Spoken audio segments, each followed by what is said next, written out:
Good evening, my good friends. I'd like to thank you again for tuning in to join me and my good friend Juan Pedro as we come to you with a topic that concerns our dear hearts. Recently, the United States has decided to poke its nose where it doesn't belong. And what I mean by that is, recently in my home state, my beloved Lone Star State, where the deer and the antelope play, have decided that we would like to go ahead and have a symbol of our great history and pride upon our license plates. And one of those great symbols of our American pride is the Confederate flag. And we would like to put it on our license plates. But some uppity perstickety city slicker decides that it's going against some people's rights and that it might not be such a good thing. Now, since when did living in America mean that we stopped believing in living in the ideals of America? I remember it was a matter of free speech and the right to live life and pursue and love and happiness and all that other good stuff.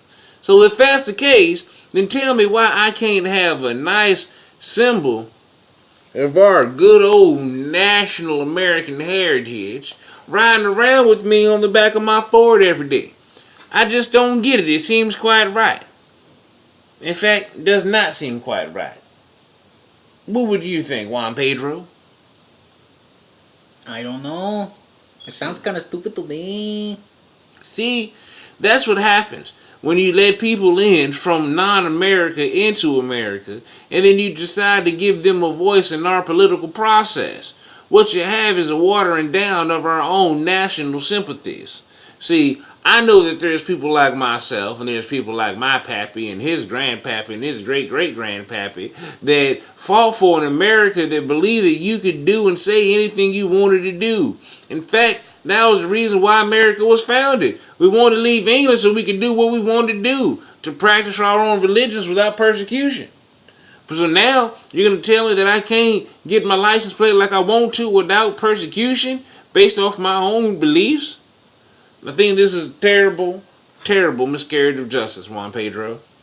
Terrible. I hope that whoever's in Congress will see this message and realize that as American people, we are more than just the sad history that is associated with the Confederate flag of slavery. I mean, don't get me wrong, it helped do a lot of good, and it also helped do a lot of bad, but the end result is, just every time you see a noose, you don't automatically think, lynching. There's other stuff to it. So every time you see a Confederate flag, you shouldn't think slavery. You should think more of American history. And that's just Texas 10-second 2 cents. Until next time, it's Juan Pedro. Hey, hold on, Juan Pedro. Until next time, this is Tex, and this is Juan Pedro. Okay, now you can do it now, Juan Pedro. And we want to say thank you, and goodbye.